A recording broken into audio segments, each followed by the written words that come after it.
Nandikotkur municipality పట్టణంలో ఇల్లు లేని నిరుపేదలందరికీ ప్రభుత్వం ఇండ్ల స్థలాలు ఇచ్చి ఇండ్లు కట్టిస్తామని చెప్పినటువంటి మాటను వెనక్కి తీసుకునేటువంటి పరిస్థితి మనం చూసాం. అలాంటిది ఇల్లు లేని పేదలందరూ కూడా ఎస్సీ, ఎస్టీ, బీసీ, మైనార్టీ, ఓసీలో ఉండి పేదలందరూ కూడా మొదటి విడతగా ప్రభుత్వం ఇల్లు మంజూరు చేసింది. అయితే ప్రజలే ఆ రోజు ఇచ్చినటువంటి తాత్కాలికంగా కేవలం 1,80,000 రూపాయలు మాత్రమే ఇచ్చారు. దానికి కేవలం ఇల్లు కట్టడానికి గౌండులకే సరిపోని పరిస్థితి కూడా మనందరం చూసాం.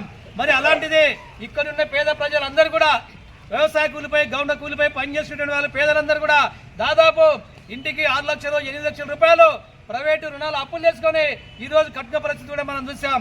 అలాంటిది తగుదనమ్మా అని చెప్పేసి తూతూ మంత్రంగా రాష్ట్ర వ్యాప్తంగా కూడా నందికొట్కూరు పట్టణంలో ఇళ్లను ఆ రకంగా ప్రారంభోత్సవం చేశారు. ఇప్పుడు ఎక్కడ చూసినా కూడా రోడ్లు సరిగా లేవు, మంచినీళ్ళు బోరు జరిపే పరిస్థితి పట్టుకుని నాదులే లేడు, వీధి లైట్లు లేవు. అక్కడ ఊరు బయట ఉన్నటువంటి పరిస్థితుల్లో తాగుబోతులు కూడా సంచారం చేస్తూ ఉన్నారు. అలాంటిది అక్కడ కాలనీ ప్రజలు భయభ్రాంతులకు గురవుతా ఉన్నారు. అందుకొరకే నూతనంగా ఏర్పడిన ఎన్డీఏ ప్రభుత్వాన్ని, ముఖ్యమంత్రి చంద్రబాబు నాయుడు గారిని మేము కోరుతా ఉన్నాం.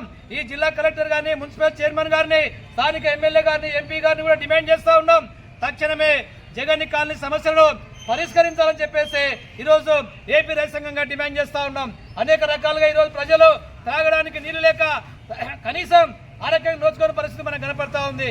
ఊరికి 3 కిలోమీటర్ల దూరంలో ఉన్నటువంటి పరిస్థితి రోజు కనీసం అక్కడ బస్సు ఆగడానికి కూడా, ఆర్టీసీ బస్సు కూడా ప్రజలు నోచుకున్న పరిస్థితులు మనం చూస్తున్నాం.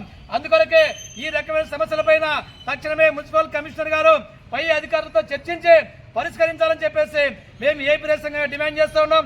ఈ సమస్యను కనుక పరిష్కరించకపోతే రాబోయే కాలంలో మున్సిపల్ ఆఫీసు కార్యక్రమాన్ని ముట్టడిస్తామని చెప్పేసి తెలియజేస్తూ, నా పేరు పిక్కిలి వెంకటేశ్వర్లు. ఈ కార్యక్రమంలో జగనన్న కాలనీ ప్రజలు పాల్గొన్నారు.